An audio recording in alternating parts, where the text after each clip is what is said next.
Good morning, dear students. Students, in today's class, we discuss our next history topic, medieval India. So, students, medieval India या मध्यकालीन भारत किसे कहा जाता है, ये आज हम समझेंगे और इसकी शुरुआत कैसे हुई, इसके ऊपर आज हम चर्चा करेंगे और कैसे इसमें से इम्पॉर्टेंट क्वेश्चंस एग्ज़ाम में पूछे जाते हैं, वो सब आज हम डिस्कस करने वाले हैं. सो स्टूडेंट्स, इतने बेसिक, इतने सरल तरीके से हम हिस्ट्री को समझते चलेंगे कि आपको जस्ट चीज़ें समझनी है, रटना कुछ नहीं है, रट्टे वाली कोई बात नहीं है इसमें. जस्ट आपको डेट और टाइमलाइन पता हो तो आप इजीली क्वेश्चंस को एग्ज़ाम में टैकल कर सकते हैं. तो चलिए शुरू करते हैं students. So students, medieval India में आज हम डिस्कस करेंगे दिल्ली सल्तनत की, जिसे सल्तनत पीरियड भी कहा जाता है. और दिल्ली सल्तनत की शुरुआत कैसे होती है ये आगे हम डिस्कस करेंगे. सो इसका जो एक्चुअल टाइम पीरियड था वो 1206 से लेके 1526 1526. स्टूडेंट्स, 1526 के बाद 1526 में बेसिकली इंडिया के ऊपर बाबर ने हमला किया था. 1526 के बाद फिर मुग़ल एम्पायर स्टार्ट हो जाता है. और मुग़ल एम्पायर जो है वो कब तक रहता है, जब हमारे देश में फॉरेन इन्वेजन्स, ब्रिटिश, यूरोपियंस आप कह सकते हो, ब्रिटिश एम्पायर स्टार्ट होता है. ठीक है, तब तक जो है इंडिया पे मिडाइवल टाइम पीरियड चलता है. तो उस टाइम फ्रेम को, उस टाइम पीरियड को मध्यकालीन भारत या मिडाइवल इंडिया कहा जाता है. सो बेसिकली स्टूडेंट्स, ये जो दिल्ली सल्तनत है, इससे पहले इसका कुछ हम बैकग्राउंड समझेंगे कि शुरुआत कैसे हुई थी. सो स्टूडेंट्स, बेसिकली इंडिया के ऊपर जो पहला मुस्लिम इन्वेजन था, फर्स्ट जो मुस्लिम इन्वेजन हुआ था वो कब हुआ था, 712 AD में, 712 AD में हुआ था स्टूडेंट्स. इस मुस्लिम इन्वेजन को किसने किया था, मोहम्मद बिन कासिम ने. ठीक है जी. तो सिंध प्रांत के ऊपर ये वहाँ के एक रूलर पे अटैक करते हैं, हिंदू रूलर पे. और जो ये इन्वेजन था बेसिकली आप कह सकते हो कि इंडिया को बहुत ज़्यादा, आप कह सकते हो प्रॉस्परस, बहुत ज़्यादा वेल्थी कंट्री समझा जाता था शुरू से ही. तो इन्वेजन होता है सिंध प्रांत के ऊपर पहला, और जो पहला मुस्लिम इन्वेजन था, ठीक है, फॉरेनर इन्वेजन. इन्वेजन का मतलब आप कह सकते हो हमला. ठीक है जी. तो आते थे, लूट के चले जाते थे उस टाइम पे. Mohammad bin Qasim was the first invader, 712 AD. आपको पता होना चाहिए, एग्ज़ाम में बहुत बार क्वेश्चन पूछा गया कि फ़र्स्ट मुस्लिम इन्वेजन कब हुआ था और किसने किया था. 712 AD. ठीक है. AD मीन्स एनो डोमेन. स्टूडेंट्स, आप AD की फुल फॉर्म आपको पता होनी चाहिए, BC की फुल फॉर्म पता होनी चाहिए. ठीक है, ये चीज़ें मैं आपको डिटेल में भी बताऊँगा, लेकिन अभी मैं थोड़ा सा आपको समझाता हूँ. AD का मतलब क्या होता है. AD मीन्स एनो डोमेन. या आप कई बार कुछ अपनी पुरानी NCERT की बुक्स या कोई स्टेट बोर्ड की बुक्स उठाओगे या गूगल पे कई बार सर्च करोगे, वहाँ पर आफ्टर डेथ वर्ड भी आ जाता है. तो AD का मतलब होता है कि जीसस क्राइस्ट के जन्म के बाद का जो समय है, ठीक है, उनकी डेथ के बाद का जो टाइम पीरियड है, उसको AD कह देते हैं. AD की फुल फॉर्म क्या है, एनो डोमेन. ठीक है जी, उनके जन्म के बाद का time period. BC means before Christ. ठीक है, अंडरस्टैंड.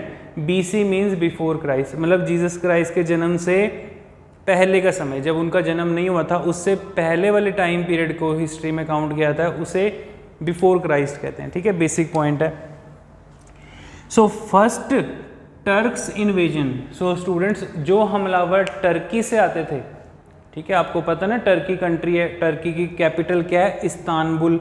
तो टर्की से जो हमलावर आते थे, उन टर्किश रूलर्स को, उन टर्किश इन्वेजन्स को टर्क्स रूलर कहा जाता था. तो पहले जो दिल्ली सल्तनत में आप पढ़ोगे स्टूडेंट्स, वो सब के सब टर्किश रूलर ही होंगे.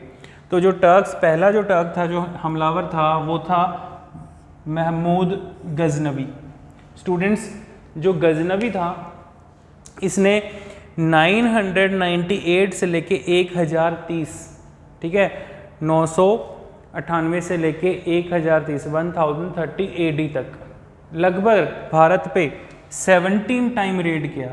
17 बार भारत पे हमला किया और इंडिया को लूट के ले जाता रहा. तो स्टूडेंट्स, बेसिकली लूटने का मतलब क्या होता था, इन द सेंस कि इंडिया को बहुत ज़्यादा प्रॉस्परस लैंड, बहुत ज़्यादा वेल्थियस्ट लैंड समझा जाता था, क्योंकि आप लोगों ने पहले भी ये चीज़ें समझी हुई हैं कि इंडिया की जो इकॉनमी थी एग्रेरियन बेस्ड इकॉनमी थी, ठीक है जी, एग्रीकल्चर बहुत अच्छा था, वेल्थ अच्छी थी कंट्री की।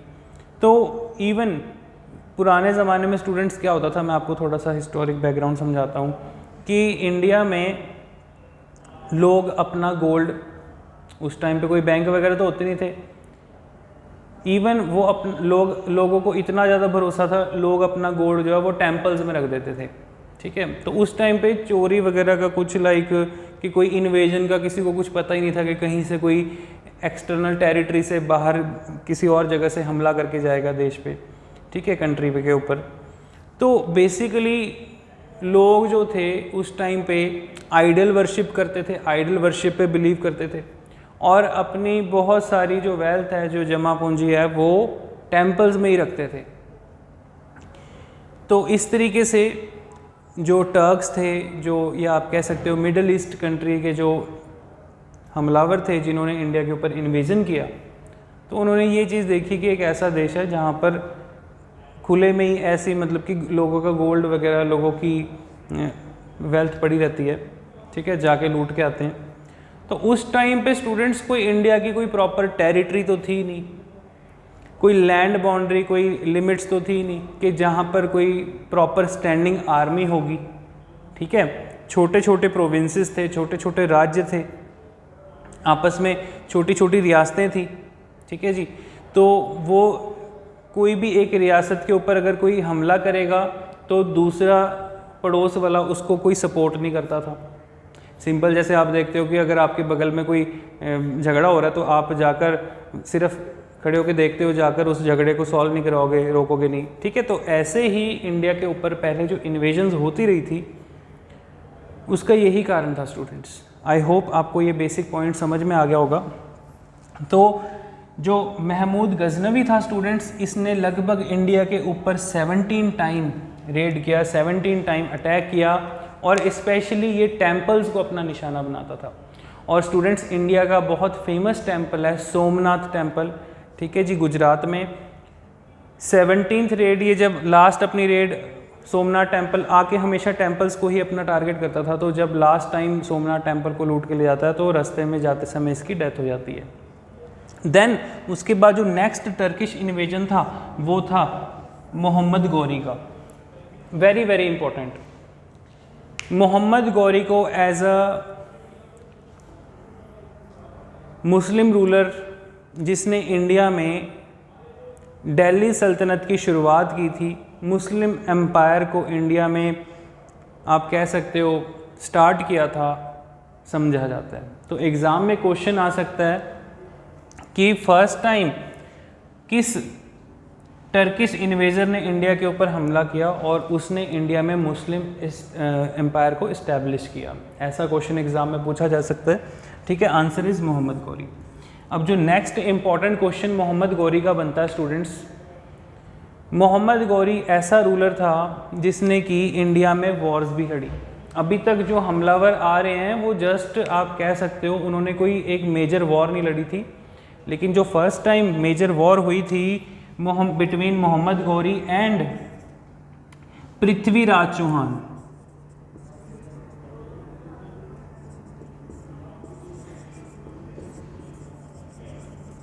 ठीक है जी, Prithviraj Chauhan. So students exam में क्वेश्चन पूछा जा सकता है कि पृथ्वीराज चौहान की लड़ाई किस टर्किश रूलर से हुई थी। Answer is Mohammad Ghori. अब इन चीज़ों को हम थोड़ा डेप्थ में एनालिसिस करेंगे और कैसे इसमें क्वेश्चन पूछे जाते हैं ये हम डिस्कस करेंगे। So students take your time, note down these important basic points.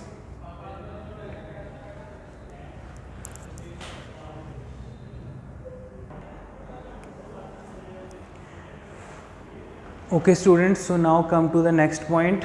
So now see here first battle of the Rhine. So students जो first battle of the Rhine and second battle of the Rhine, the Rhine is a name of place, जगह का नाम है, ठीक है जी। तो जो ये तराइन की लड़ाई जो हुई थी ये किसके किसके बीच में हुई थी, बिटवीन मोहम्मद गौरी एंड पृथ्वीराज चौहान, ठीक है। सो जो स्टूडेंट्स अब ये बैटल ऑफ तराइन थी, ये बेसिकली इसका सबसे बड़ा कारण क्या था, क्यों हुई थी?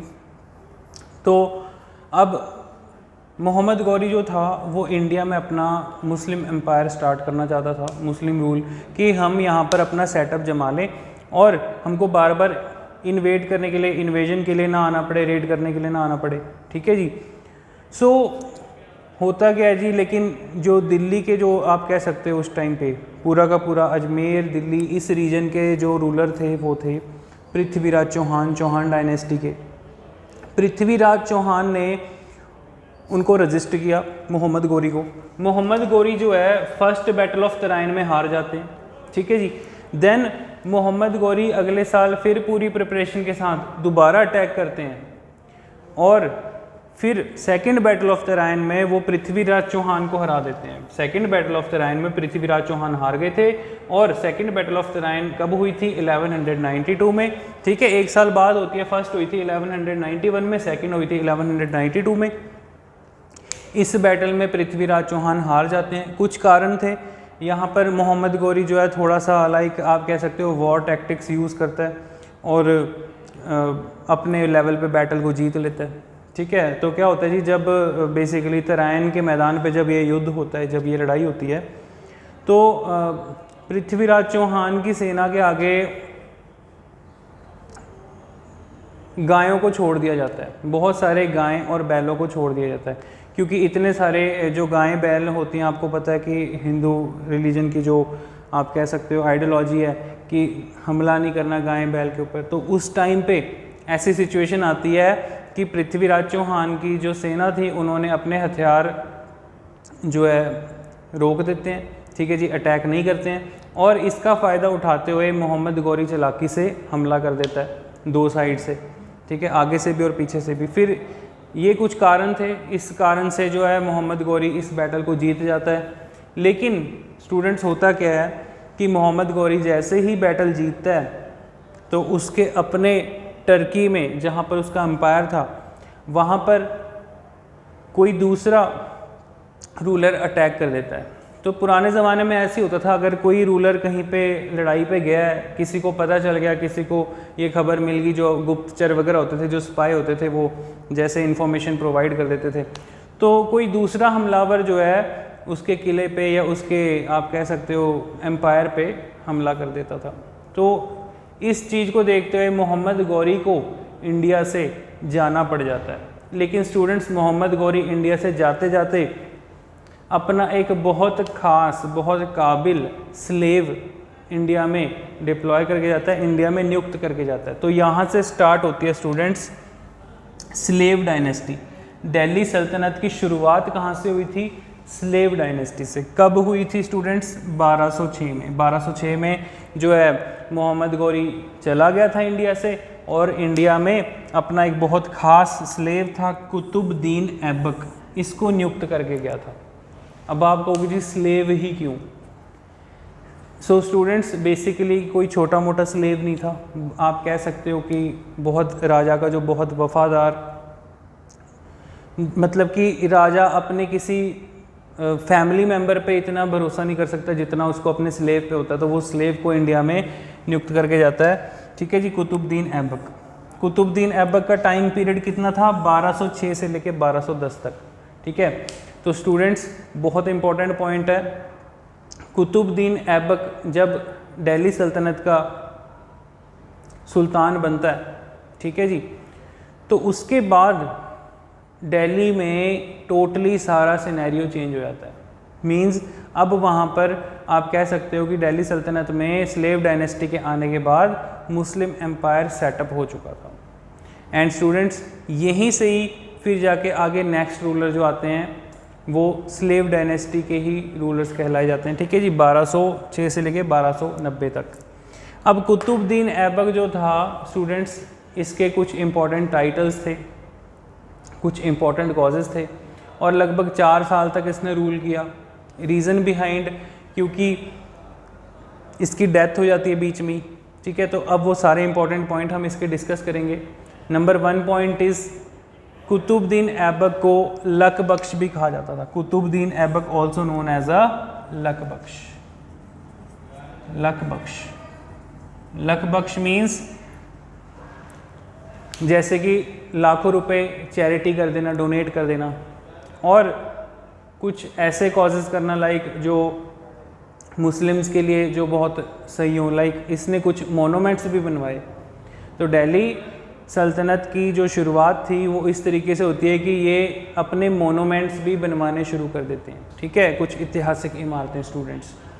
सो सबसे इम्पॉर्टेंट पॉइंट है लाइक कुतुबुद्दीन ऐबक ने कुतुब मीनार का निर्माण करवाया था। स्टूडेंट्स आपको बेसिक पता होना चाहिए, ठीक है, एग्जाम में क्वेश्चन पूछा जाता है कि कुतुबुद्दीन ऐबक ने कौन कौन से मोनूमेंट्स बनवाए थे। 2.5 दिन का झोपड़ा, ठीक है जी, 2.5 दिन मीन्स 2.5 दिन मीन्स 2.5, ठीक है, 2.5 दिन में जो एक मॉस्क जो बेसिकली अजमेर में, ठीक है, कहाँ पे, अजमेर शरीफ में जो है तैयार कर दी थी। बेसिकली जैन टेम्पल था, जैन टेम्पल की जो है लाइक आप कह सकते हो जो टॉप होती है, जो छत थी टेम्पल की, उसको हटा के डोम शेप उसके ऊपर छत लगा देते हैं, ठीक है, डोम शेप, ऐसे गुंबद टाइप का। आपको पता होना चाहिए स्टूडेंट डोम शेप क्या होता है, जैसे गुरुद्वारा साहिब के भी ऊपर बना होता है, तो डोम शेप वाली छत रखवा देते हैं और 2.5 दिन के अंदर जो है मॉस्क को तैयार कर देते हैं और उसको नाम दे दिया गया था 2.5 दिन का झोपड़ा। तो ये किसने तैयार करवाया था स्टूडेंट्स, आपको पता होना चाहिए, कुतुबुद्दीन ऐबक ने। इसके अलावा और क्या बनवाया था, कुतुब मीनार, ठीक है जी, कुतुब मीनार का कंस्ट्रक्शन स्टार्ट करवाया था कहाँ, दिल्ली में। अंडरस्टैंड, दिल्ली में कुतुब मीनार का कंस्ट्रक्शन भी कुतुबुद्दीन ऐबक ने स्टार्ट करवाया था। सो ये कुछ बेसिक पॉइंट है, एग्जाम में पूछा जा सकता है। सो एक स्टूडेंट्स छोटा सा क्वेश्चन कि कुतुब मीनार की जो मीनारें हैं, ठीक है, कुतुब मीनार आपको पता है होना चाहिए कि 5 मंजिले एक बिल्डिंग है, वो क्यों बनाई गई थी, उसका क्या पर्पस था। लाइक मॉस्क का तो आपको पता है जी, जो मस्जिद है वो बनवाई गई थी कि वहाँ पर जो है लोग जाके प्रेयर कर सकें, ठीक है जी, नमाज़ पढ़ सकें। लेकिन कुतुब मीनार इसलिए बनाई गई थी स्टूडेंट्स, आपको पता होना चाहिए कारण, कि कुतुब मीनार के ऊपर चढ़ के जो है जो मौलवी है वो अजान दे सके, ठीक है जी, मीन्स जिस टाइम जो 5 टाइम की नमाज़ होती है वो पढ़ी जाए, ठीक है, उसका टाइम पीरियड हो गया, तो जिस टाइम नमाज़ पढ़ने का टाइम होगा तो उस टाइम पे जितने भी दिल्ली में जो आसपास जो मुस्लिम्स लोग रहते हैं वो अपने टाइम के अकॉर्डिंग नमाज़ पढ़ सकें, ठीक है। तो ये उस टाइम पे, क्योंकि जो आप कह सकते हो दिल्ली सल्तनत का रूल स्टार्ट हो जाता है, तो जैसा ही रूल जो है टर्की में चल रहे होते हैं वैसे ही सब रूल्स जो हैं वो इंडिया में भी इस्टेब्लिश करने की कोशिश करते हैं, ठीक है। आई होप आपको बेसिक पॉइंट समझ में आ गया होगा। देन उसके बाद स्टूडेंट्स नेक्स्ट इंपॉर्टेंट पॉइंट है कि जो कुतुबुद्दीन ऐबक था स्टूडेंट्स, उसकी डेथ कैसे हो गई थी। कुतुबुद्दीन ऐबक की डेथ जो है वो चौगन खेलते समय हो गई थी। चौगन मीन्स, चौगन किसे कहते हैं, आप कह सकते हो हॉर्स के ऊपर बैठ के जो हॉर्स पोलो टाइप गेम खेलते हैं, ठीक है, घुड़सवारी करते हैं और घोड़े के साथ साथ जो है जो हॉर्स पोलो टाइप होती है स्टूडेंट्स गेम, वो खेल रहा था, तो घोड़े से गिर के इसकी डेथ हो गई थी, ठीक है। सो वाइल प्लेइंग चौगन, ठीक है जी, कुतुबुद्दीन ऐबक डाइड, ठीक है, बहुत इंपॉर्टेंट पॉइंट है। तो लगभग इसने 4 साल ही रूल किया था, ठीक है जी, और अपने उस टाइम पीरियड के दौरान इसने कुछ कंस्ट्रक्शंस करवाई, ठीक है, इसको टाइटल दिया गया लख बख्श। तो ऐसे बेसिक क्वेश्चन पूछे जा सकते हैं स्टूडेंट्स। आई होप आपको समझ में आ गया होगा सबको, ठीक है, आप नोट डाउन कर लो, टेक योर टाइम। हाँ जी students, come to the next point. So students बहुत इंपॉर्टेंट है, 2 मॉस्क का निर्माण करवाया था, कुआतुल इस्लाम एंड 2.5 दिन का झोपड़ा। कुआतुल इस्लाम जो मॉस्क थी स्टूडेंट्स ये दिल्ली में बनवाई थी, और 2.5 दिन का झोपड़ा जो है ये अजमेर शरीफ में बनवाई थी, ठीक है, अजमेर में। नेक्स्ट स्टूडेंट्स जो ये है बेसिकली किसके ऑनर में, ख्वाजा कुतुबुद्दीन बख्तियार काकी। आपको पता होना चाहिए, अभी हमने डिस्कस किया कि जो कुतुब मीनार है इसने कंस्ट्रक्ट करवाई थी, लेकिन कुतुब मीनार के कंस्ट्रक्शन के बीच में ही इसकी डेथ हो जाती है ड्यूरिंग द प्लेइंग पोलो, ठीक है, हॉर्स राइडिंग कर रहा होता है, चौगन खेल रहा होता है, वैसे उसको चौगन बोलते हैं, ठीक है, उस टाइम पे इसकी डेथ हो जाती है। और इसने किसकी याद में वो कुतुब मीनार बनवाया था? ख्वाजा कुतुबुद्दीन बख्तियार काकी, ठीक है जी। देन स्टूडेंट्स, इसकी डेथ के बाद जो नेक्स्ट रूलर था वो था शमस-उद-दीन इल्तुतमिश, ठीक है, इंपॉर्टेंट पॉइंट है। वो शमस-उद-दीन इल्तुतमिश कौन था? वो आगे इसका स्लेव था, ठीक है, तभी तो इस डायनेस्टी का नाम स्लेव डायनेस्टी है, ठीक है, स्लेव डायनेस्टी, इलबारी डायनेस्टी भी इसको ही कहते हैं, ठीक है, सेम थिंग, सेम मीनिंग, ठीक है। अब स्टूडेंट नेक्स्ट इंपॉर्टेंट पॉइंट है कि कुतुबुद्दीन ऐबक के टाइम पे जो फेमस राइटर थे, ठीक है, एक था जी हसन उल निज़ामी, इसने बुक लिखी थी ताज उल मसीर, ठीक है, ताज उल मसीर के ऑथर हसन उल निज़ामी। और फ़खरुद्दीन, ये भी इसके टाइम पे बहुत फेमस ऑथर रहा था जी, इसने बुक लिखी थी तारीख़ ए मुबारक शाही, तारीख़ ए मुबारक शाही। तो ये इंपॉर्टेंट पॉइंट है, एग्ज़ाम में कभी कभी पूछ लिया जाता है, ठीक है, आपको पता होना चाहिए। स्पेशली कई बार एग्जामिनर फोकस रखता है कि एक साइड आपको ऑथर्स के नेम और एक साइड बुक्स के नेम, चार ऑप्शन दे देंगे, ठीक है जी, जैसे मैच द कॉलम वाले क्वेश्चन होते हैं, तो इस टाइप के क्वेश्चन भी पूछ लिए जाते हैं। सो स्टूडेंट्स, शमस-उद-दीन इल्तुतमिश जो था, इसका टाइम पीरियड कितना था? 1211 से लेके 1236 AD तक। और शमस-उद-दीन इल्तुतमिश स्टूडेंट्स कौन था? आगे स्लेव था किसका? कुतुबुद्दीन ऐबक का। आई होप आपको समझ में आ गया होगा स्टूडेंट्स इतना पॉइंट। सो नेक्स्ट स्टूडेंट्स, जो इल्तुतमिश है ये कुतुब मीनार का कंस्ट्रक्शन कंप्लीट करवाता है, ठीक है जी, कुतुब मीनार का कंस्ट्रक्शन बीच में रह जाता है, फिर आगे ये उस चीज़ को कंप्लीट करवाता है। और इल्तुतमिश के टाइम पे स्टूडेंट्स मंगोल इन्वेजन हुआ था चंगेज़ खान का, ठीक है जी, बट आप ये कह सकते हो कि इल्तुतमिश की कुछ ऐसी पॉलिटिकल स्किल्स के कारण वो इन्वेजन को रोकने में कामयाब रहता है। एंड इम्पॉर्टेंट पॉइंट है कि स्टूडेंट्स कुतुबुद्दीन ऐबक के बाद शमस-उद-दीन इल्तुतमिश ने, very very important point, new types of coin start किए थे, ठीक है जी, बहुत इंपॉर्टेंट पॉइंट है स्टूडेंट्स, नोट डाउन कर लो। इल्तुतमिश स्टार्टेड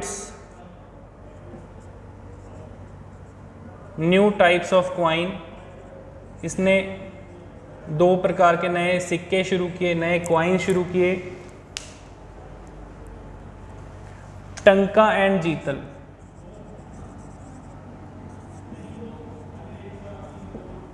टंका एंड जीतल, तो ये 2 कॉइन्स थे, silver coin and copper coin.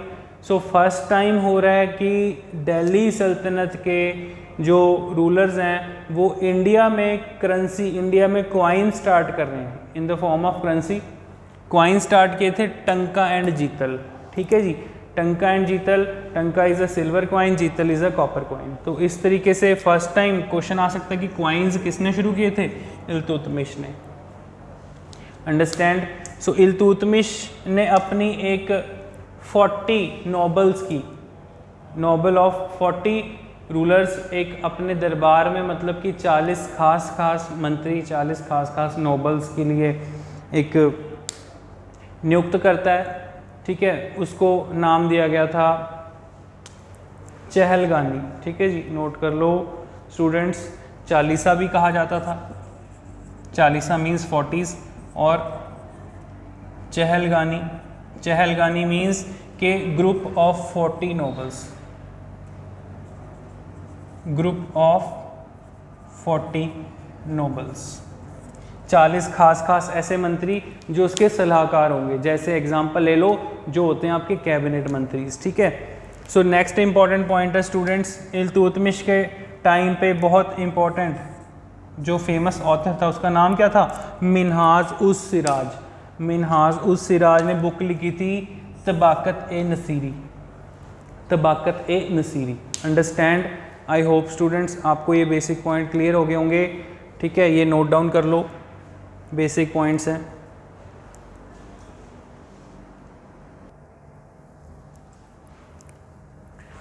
Okay students, now come to the next point.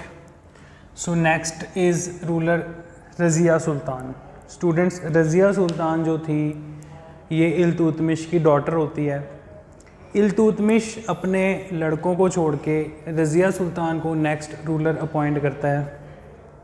Basically students, Razia सुल्तान से पहले रुकनुद्दीन को बनाया जाता है, जो इल्तुतमिश की डेथ हो जाती है, उसकी वाइफ अपने सन को बनाती है रुकनुद्दीन को नेक्स्ट रूलर। इम्पॉर्टेंट नहीं है इतना, बिकॉज इसमें से क्वेश्चन नहीं पूछा जाता, लेकिन रुकनुद्दीन एक अच्छा, एक सफल आप कह सकते हो एक रूलर, एक राजा नहीं बन पाता और रज़िया सुल्तान को मौका मिलता है दिल्ली सल्तनत पर रूल करने का। सो स्टूडेंट्स, रज़िया सुल्तान का जो टाइम पीरियड था वो था 1236 से लेके 1240 तक, 4 साल ही रूल करती है। फर्स्ट मुस्लिम लेडी, एग्ज़ाम में क्वेश्चन पूछा जा सकता है कि who was the first Muslim lady ruler of Delhi सल्तनत? आंसर इज़ रज़िया सुल्तान। ठीक है जी। अब रज़िया सुल्तान जब दिल्ली सल्तनत की रूलर बनती है तो बहुत सारे जो नोबल्स थे, जो अभी आपने पढ़ा कि जो चालीसा में जो 40 ग्रुप ऑफ नोबल्स का था, उनको ये चीज़ पसंद नहीं थी कि एक वुमेन हम पे रूल करे, बिकॉज़ वो कहते थे जी ये इस्लाम के ख़िलाफ़ है कि वुमेन मेल के ऊपर रूल करे कोई, तो मेल्स डोमिनेंट सोसाइटी को वो कहते जी इस्लाम प्रमोट करता है। देन रज़िया सुल्तान का एक बहुत ख़ास स्लेव था याकूत। ठीक है, याकूत के साथ एक बार वो पंजाब वाले रीजन से होते हुए दिल्ली, हरियाणा इस रीजन को आती है, तो बठिंडा का जो गवर्नर था अल्तुनिया, उसको पता चलता है कि उस एरिया से रज़िया सुल्तान निकल रही है, तो वो अटैक करता है, हमला करता है और याकूत को मार के रज़िया सुल्तान को कैप्चर करके अरेस्ट करके अपने किला मुबारक बठिंडा में ले जाता है। देन बाद में रज़िया सुल्तान के साथ मैरिज करके वो दोनों दिल्ली की तरफ आ रहे होते हैं कि जी अब बेसिकली जो दिल्ली सल्तनत की हेड थी उसके साथ मैरिज कर रही है अल्तुनिया ने। अल्तुनिया जो है रज़िया सुल्तान के साथ जब दिल्ली को आ रहा होता है कि अब मैं दिल्ली सल्तनत का हेड बनूंगा, तो रास्ते में ही कॉन्स्पिरेसी होती है जी इन दोनों के ख़िलाफ़। जो ग्रुप ऑफ नोबल्स मैंने अभी आपको बताया, जो चालीसा के जो नोबल मिनिस्टर्स थे, वो अटैक करके इनको मरवा देते हैं। तो इस तरीके से रज़िया सुल्तान की डेथ हो गई थी। अंडरस्टैंड? तो रज़िया सुल्तान का जो चैप्टर है यहाँ पे क्लोज हो जाता है students. Next important ruler is Balban. Balban जो था आगे ये भी उनका स्लेव ही होता है। रज़िया सुल्तान के बाद दोबारा उसके भाई दिल्ली सल्तनत के एक बार हेड बनते हैं, बट वो एक अच्छे आप कह सकते हैं रूलर साबित नहीं हो पाते। और बलबन जो है गयासुद्दीन बलबन, ठीक है, बलबन का पूरा नाम क्या था स्टूडेंट्स? आपको पता होना चाहिए, गयासुद्दीन बलबन, गयासुद्दीन बलबन। ठीक है, तो बलबन जो था स्टूडेंट्स, इसका टाइम पीरियड क्या था? 1266, 1266 से लेके 87 तक टाइम पीरियड था। बलबन सबसे पहला काम क्या किया? ब्रोक चालीसा। बलबन ने सबसे पहला काम ही यही किया, जैसे ही रूलर बनता है, जो ग्रुप ऑफ 40 नोबल्स था उस ग्रुप को ये तोड़ देता है। 40 के 40 मिनिस्टर्स को सर कलम कर देता है, सबके सर काट देता है। कहता है जी एक भी पुरानी कैबिनेट का एक भी मंत्री हमने नहीं रखना। ठीक है, इस तरीके से सबसे पहला काम क्या करता है? Broke the Chalisa. And Balban ने अपने आप को एक टाइटल दिया, ज़िले इलाही। ठीक है, एग्जाम में क्वेश्चन पूछा जा चुका है, ज़िले इलाही का टाइटल अपने आप को किसने दिया था? बलबन ने। इसका मतलब क्या होता है स्टूडेंट्स? Shadow of God. ज़िले इलाही का मतलब होता है शैडो ऑफ गॉड, मतलब कि रिप्रेजेंटेटिव ऑफ गॉड। मतलब धरती पे भगवान तो है नहीं, लेकिन जो राजा है वो साक्षात भगवान का ही स्वरूप है, समझ लो। ठीक है, तो कहते हैं जी सब लोग जो है मुझे जो है मानेंगे, पूजेंगे। और इसने एक सिस्टम शुरू किया, सिजदा एंड पेबोस। सिजदा सिस्टम एंड पेबोस। स्टूडेंट्स, सिजदा सिस्टम क्या था? सिजदा सिस्टम था कि कोई भी राजा को मिलने आएगा तो वो लाइक प्रोस्ट्रेशन, कोई राजा को मिलने आएगा तो वो राजा को गिफ्ट देगा। ठीक है, राजा को सलाम करेगा, हमेशा आते जाते राजा को जो है सर झुका के खड़ा रहेगा। तो ये था सिजदा सिस्टम, सिजदा करना। पेबोस था किसिंग किंग्स फीट। पेबोस सिस्टम क्या था? किसिंग किंग फीट, ठीक है जी। तो मतलब कि राजा के पैरों को चूमेगा जो भी बंदा है, जो भी राजा को मिलने आ रहा है तो वो पेबोस राजा के कदमों को चूमेगा, ठीक है। मोनार्की सिस्टम को जो है सबसे ऊपर सुप्रीम मानेगा। इस तरीके के सिस्टम बलबन ने शुरू कर दिए। बलबन ने इंडिया में एक पर्शियन न्यू ईयर फेस्टिवल भी शुरू किया था। स्टूडेंट्स एग्जाम में क्वेश्चन पूछा जाता है कि who started Persian new year festival, answer is Balban. और उस पर्शियन न्यू ईयर फेस्टिवल का नाम क्या था? नवरोज़, ठीक है जी, नवरोज़। तो नवरोज़ क्या था? नवरोज़ जो था ये एक Persian type of new year festival था जो कि बलबन ने शुरू किया था। तो इस तरीके से बलबन जो है कुछ चेंजेस करता है, जैसे जैसे जो भी कोई रूलर बनता जाता है वो अपने अकॉर्डिंग चेंजेस लाता रहता है सोसाइटी में, ठीक है। तो बलबन के कुछ ऐसे चेंजेस थे। सो स्टूडेंट्स आई होप आपको ये चीज़ समझ में आ गई होगी, ठीक है। तो बलबन के बाद जो है यहाँ पर आके दिल्ली सल्तनत का एंड होता है, ठीक है जी। बिकॉज द इसके बाद जो हम आगे नेक्स्ट पढ़ेंगे तुगलक डायनेस्टी के बारे में पढ़ेंगे, ठीक है। तो अभी तक जो हमने इसमें पॉइंट डिस्कस किए दिल्ली सल्तनत के वो सारे एग्ज़ाम में पूछे जा चुके हैं। आई होप आपको समझ में आ गए होंगे स्टूडेंट्स। तो आप इस वीडियो को बार बार देखिए, समझिए कि किस टाइप के एग्ज़ाम में क्वेश्चन पूछे जाते हैं। और स्टूडेंट्स इस वीडियो की PDF मैं आपको बाद में प्रोवाइड कर दूंगा। So now we wind up our lesson. Okay, good bye students.